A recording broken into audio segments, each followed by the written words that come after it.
Financial maths is everything to do with money and the economy.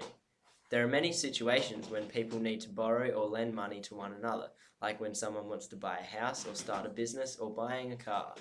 Investors can also give money to a bank, which is then in turn lent to others.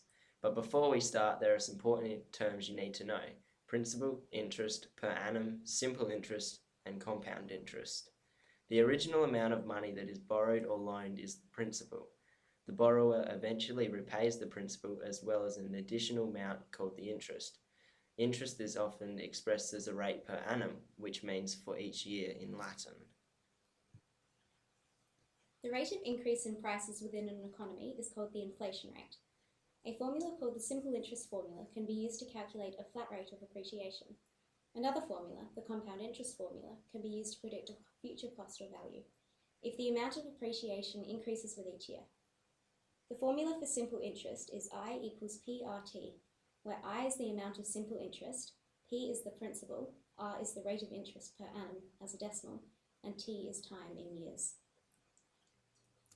For example, let's say that Bob borrows $20,000 for 5 years at an interest rate of 9.5% per annum. To find the amount of interest charged, we would write the simple interest formula as I equals PRT. Because $20,000 is borrowed, that becomes the principal. The interest rate is 9.5% per annum, and the time is 5 years.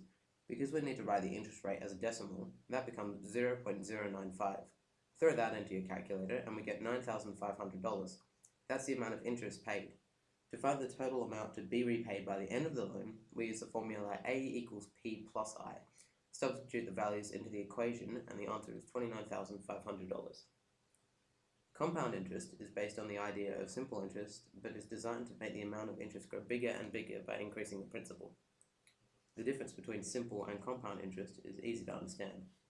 Simple interest is calculated on the original principal only, while the compound interest is calculated on the original principal as well as the previous interest earned. The compound interest formula, A equals P bracket 1 plus R to the power of n, uses four variables, A, P, R, and n. If we are given the values for three of these variables, we can discover the fourth. Annually, the formula to calculate the interest is A equals P bracket 1 plus R to the power of n, where A is the amount of investments after n years, P is the principal, R is the rate of interest per annum, and n is the time in years. Also, I equals A take P is useful for determining the amount of interest earned when I is that interest.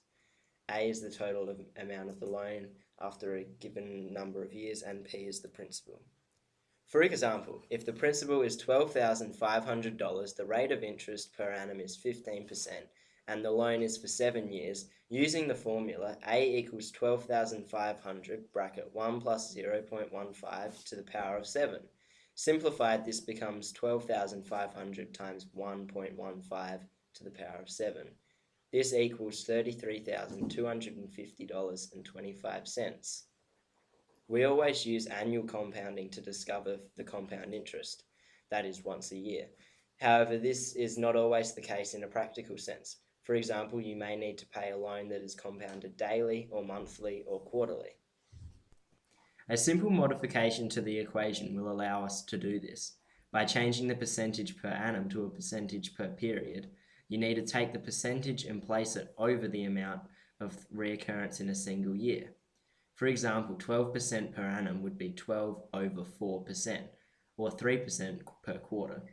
It would also be 12 over 365, or 0.329 per day. By doing this, we would say that 3% was quarterly, 1% was monthly, or 0.329 was per day.